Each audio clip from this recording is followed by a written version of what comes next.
pagi, siang, dan malam teman-teman. Saya dengan Irwan Hartanto dan sahabat saya ini Pak Agung WB. Hari ini kita ingin berbicara mengenai Penggunaan AI dalam format yang paling sederhana. Oke, nah kali ini coba saya minta Pak Agung yang ngelit. Nah kira-kira apa yang Pak Agung ingin bicarakan penggunaan yang paling sederhana? Nah, sekarang kan media sosial itu sudah digunakan oleh hampir semua orang, Pak Irwan. Ya, Entah itu Instagram atau entah itu Facebook. Nah, kadang orang Instagram, Facebook, TikTok juga termasuk itu hanya scrolling, kan. iya, Nah, kalau dia scrolling, dia hanya akan mendapatkan dari satu arah. iya. Nah, kemudian padahal di situ ada fungsi dia bisa sharing sesuatu. Nah, Di semua media ya, di semua ya, media sosial dia bisa sharing sesuatu. Nah, sharing sesuatu ini kan bagus. iya, Ya bisa sharing ide, sharing pengalaman, keseharian dia gitu. iya. Nah, masalahnya Pak Irwan, masalahnya kan orang bingung. Hari ini saya mau sharing apa, hari Hmm, besok saya mau sharing apa. benar. Ini kan bingung kan? Bingung.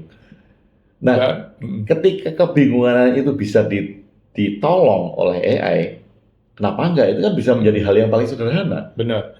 Itu bagus sekali nih Pak Agung. Banyak orang yang masih belum mengenal bahwa AI itu bisa menciptakan konten ribuan dan memposting secara otomatis. Hmm. Jadi kita tinggal schedule. Misalnya, tolong bikinin konten mengenai bisnis setiap hari. Hmm. Bikinin saya 100 dulu. Dia langsung bikin 100 dalam Hmm. hitungan detik tuh Pak. Terus kan kita bisa periksa, oke, Eh, 100 konten ini tolong diposting setiap hari lewat Instagram, LinkedIn, Facebook saya. hmm.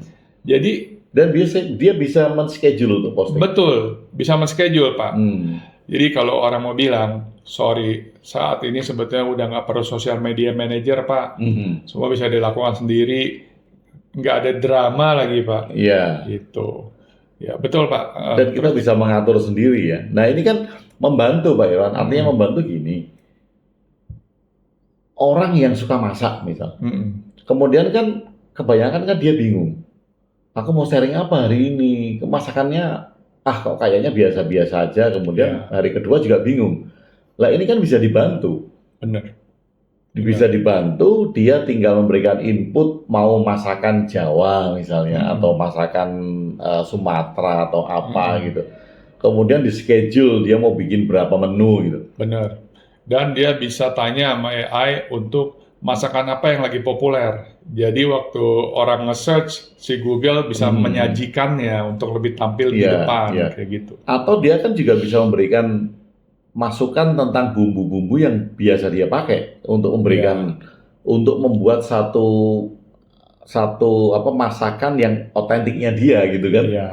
Mm. Artinya kan create masakan baru kan bisa kan Benar, dengan itu. benar, benar. Kan di dalam database internet itu banyak sekali masakan-masakan yang baru. Cuman kalau kita untuk menggali konten itu sendiri, jadi ingat benar-benar Pak Agung. Jadi gini, nggak semua orang content creator ini eh, punya fokus 100% adalah content creator. Ada juga yang dianggap sebagai sampingan dulu, Ya. ya kan? Dan kadang-kadang kita eh, gak ada waktu dan fokus kita udah terlalu capek, kita butuh asisten yang memberikan topik. Saya ingat sekali, Pak, itu 5 tahun yang lalu saya punya asisten, saya suruh dia cari topik. Sekarang dia sendiri kesusahan cari topik. Sekarang kita bisa nanya sama Iya, ChatGPT, DeepSeek, iya, Perplexity, dan lain-lain ya Pak ya. iya. Oke, bagus, Nah, bagus itu itu. kan artinya kalau dulu kita selalu tanya karena ada konsultan lah, Ya, konsultan sosial mm, media di mana itu kan sama aja kan fungsinya dengan AI. Ya, betul. Pak, misalnya saya bingung nih, saya sebagai penulis bingung nih, saya mau mau posting apa tentang tulisan. Nah, otomatis kan si konsultan ini kan akan menggali pada saya. Ya, Setelah pertanyaan beberapa kali baru dia rumuskan kan. benar. Nah, itu sekarang bisa dilakukan oleh AI. Iya, bisa. Jadi AI itu bisa melakukan yang dulunya konsultan lakukan. Mm-mm. Jadi banyak sekali tools-toolsnya sekarang, and beyond that bahkan gitu. Mm-mm. Ya, jadi juga termasuk untuk simple untuk jualan di TikTok. Kan kita suka lihat ada yang live ngoceh sampai 2 jam, 3 jam. Saya kadang-kadang kasihan bener ya dia ngoceh 2 jam, 3 jam untuk sesuap nasi ya. Ngomongnya itu-itu aja seperti kaset rusak ya. Nah, itu bisa digantikan oleh wajah yang lebih cantik pakai avatar atau kita pakai mukanya Britney Spears atau mukanya Michael Jackson untuk jualan produk kita. Dan itu bisa di live 8 jam sehari atau bahkan 24 jam. Karena kan yang penting kalau kayak tadi itu kan bukan visual penjualnya kan, Betul. tapi produknya yang dijual. Jadi juga si AI itu bisa dikasih skrip yang benar-benar efektif dan bisa dinarasikan yang efektif. Tidak seperti kita. Kita waktu semangat bagus, kalau lagi ngantuk ya down kan gitu ya Pak Agung ya. Seperti sekarang Pak Agung juga lagi ngantuk nih sama saya ya. Makanya kita perlu podcast ya supaya kita bangun Pak Agung, betul. Nah, artinya kan gini Pak Iwan. Dalam tingkat yang paling sederhana pun AI ini akan berguna bagi mereka untuk merumuskan satu tugas, untuk merumuskan satu ide yang bisa dia sharingkan sama orang. Gitu. Jadi siapapun juga, mungkin bagi teman-teman yang masih bingung, oh aku nggak punya kerjaan atau di rumah, tetapi apa yang bisa aku lakukan kalau aku pakai AI? Nah, sekarang kan pertanyaannya, kamu pakai sosial media nggak? Pakai. Ya, itu tentu berguna. Ya, betul. Buat teman-teman yang lagi bingung mau ngapain ya, sebetulnya bisa terus bercengkerama, berinteraksi, dan berkomunikasi dengan AI. Di situ galilah, coba aja berbicara sama AI 30 menit sehari. Berbicara, nanya apa aja di situ, dalam waktu seminggu Anda udah dapat ilham. Mau ngapain? Dalam sebulan Anda sudah dapat strategi.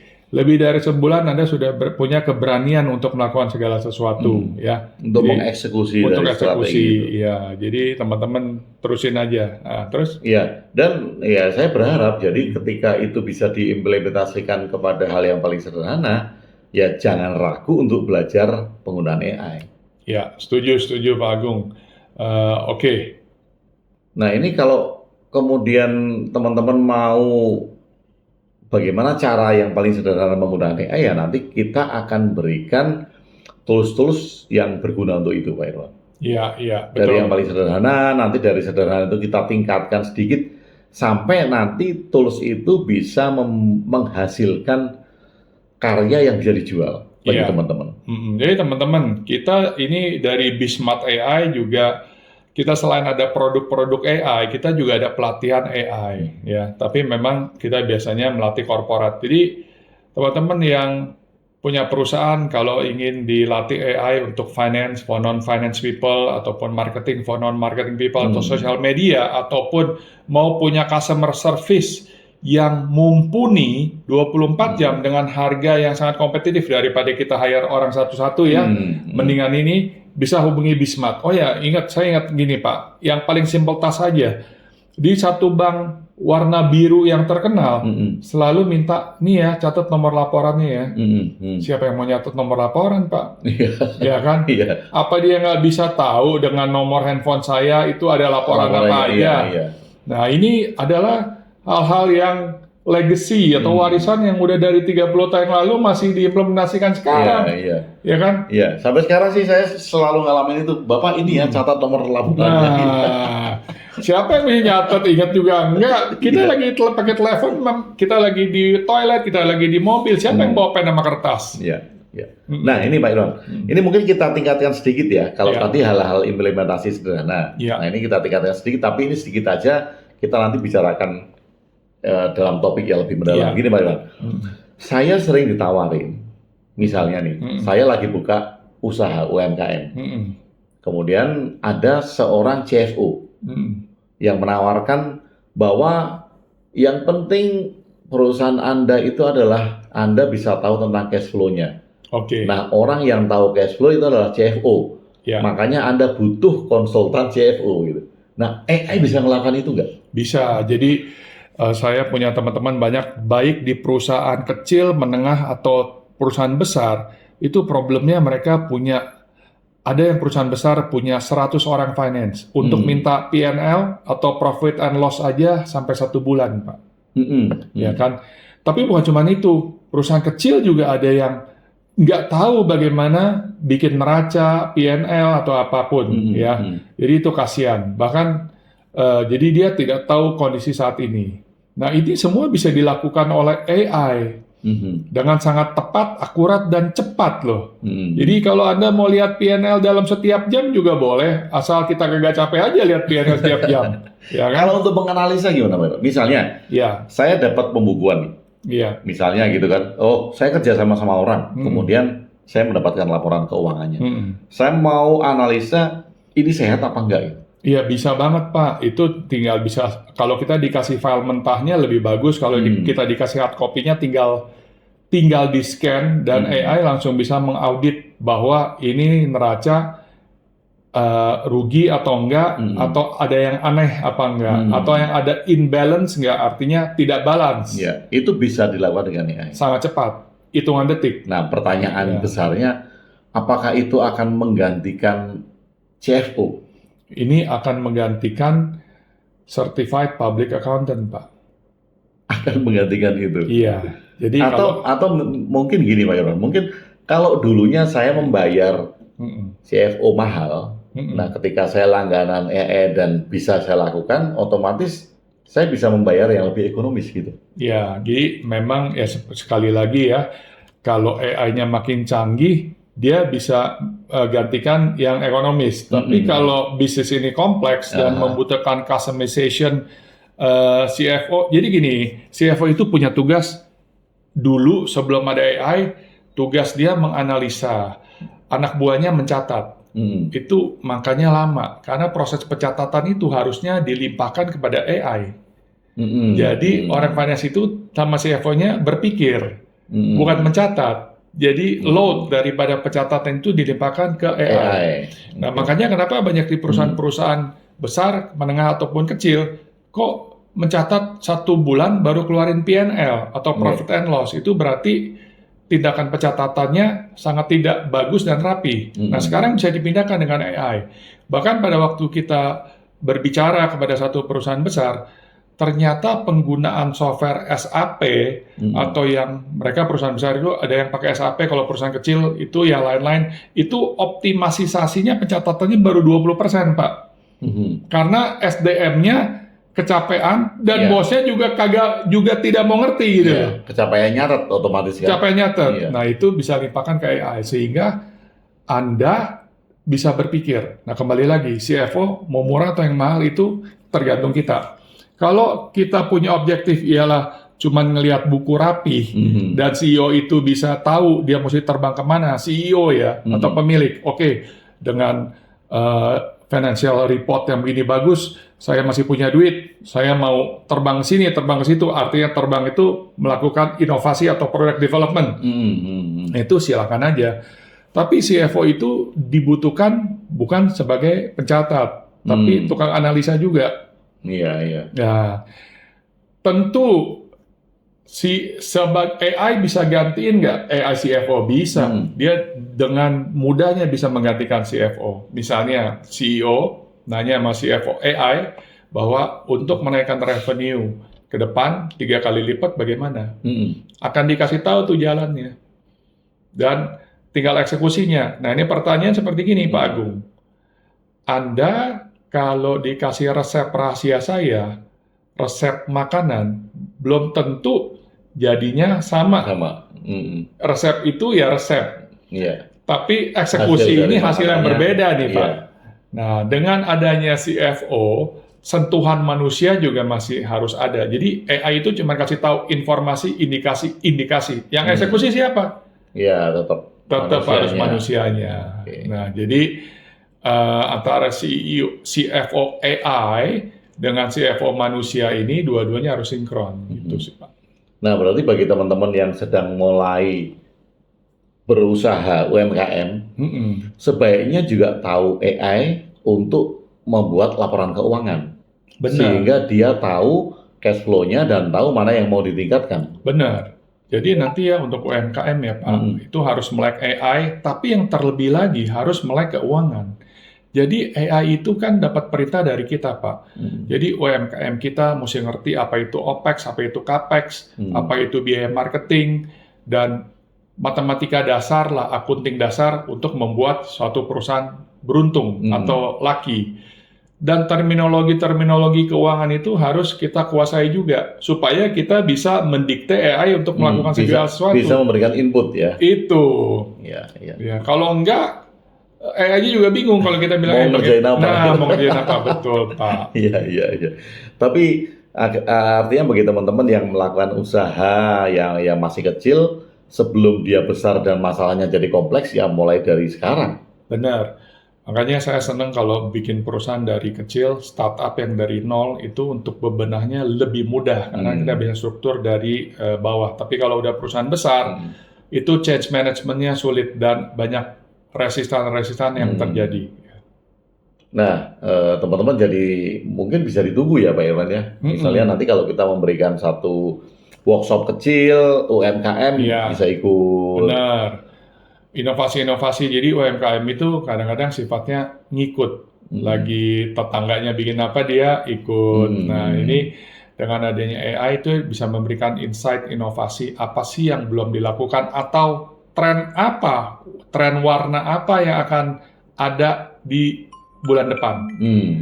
Gitu. Nah, itu sudah ada tuh Pak. Dulu waktu saya dagang tas wanita itu, dari Swiss itu sudah dikasih tahu, nanti warna musim dingin, warnanya apa. Jadi kita udah bikin warna yang sesuai dengan yang ditentukan oleh industri. Iya kan? Iya. Nah, sekarang kita ngomong nih Pak.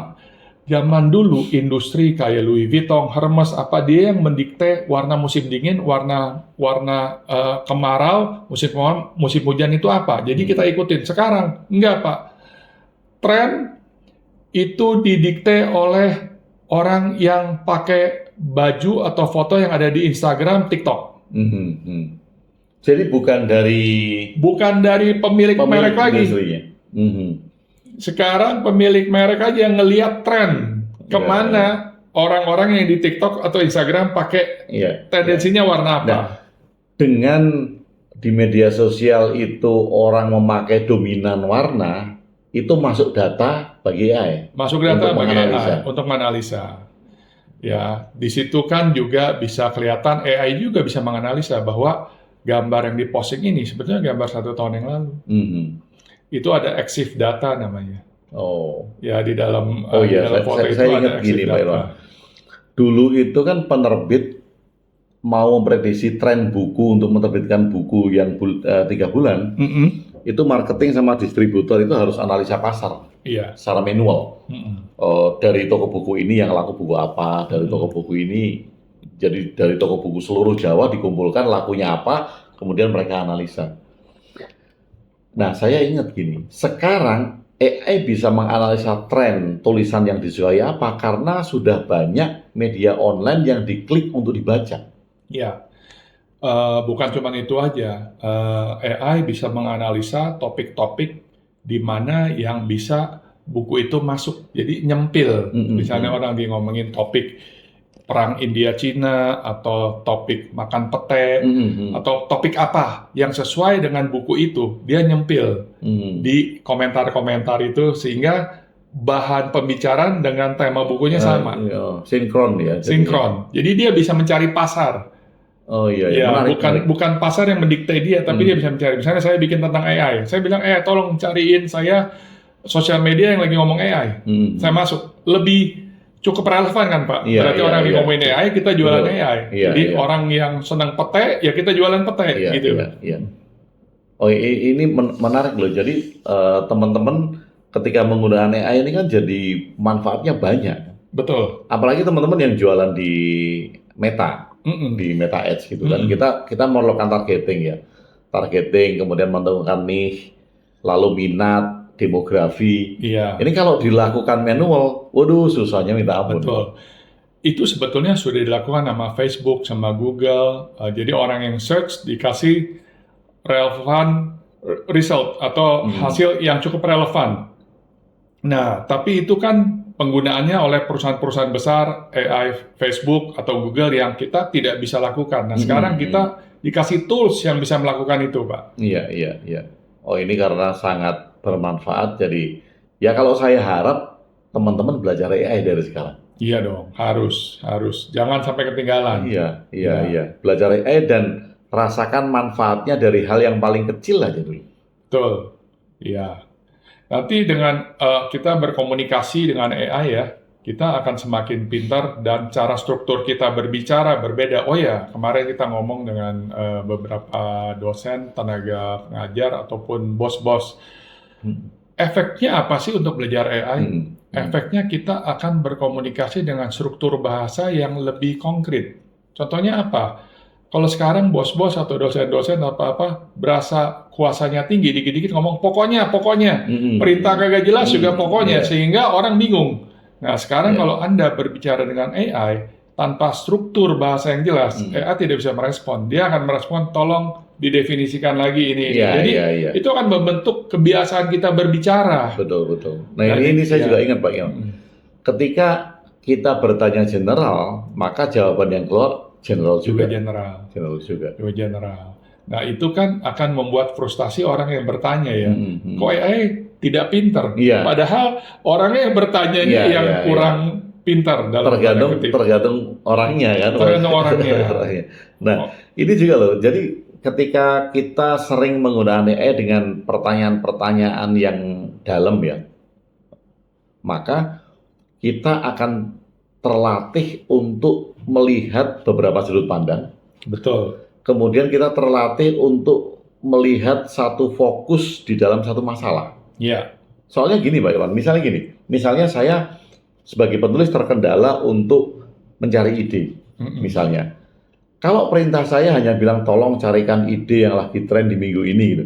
Yang hasilnya kan akan general. Benar. Nah, ketika saya melatih cara bertanya saya menjadi lebih dalam, lebih kritis, gitu, lebih fokus, maka hasilnya akan lebih cerdas seperti yang saya harapkan. Benar sekali. Jadi saya ambil contoh kemarin ada profesor yang bilang, Pak, kalau mahasiswa saya pakai AI saya tahu loh, kata dia.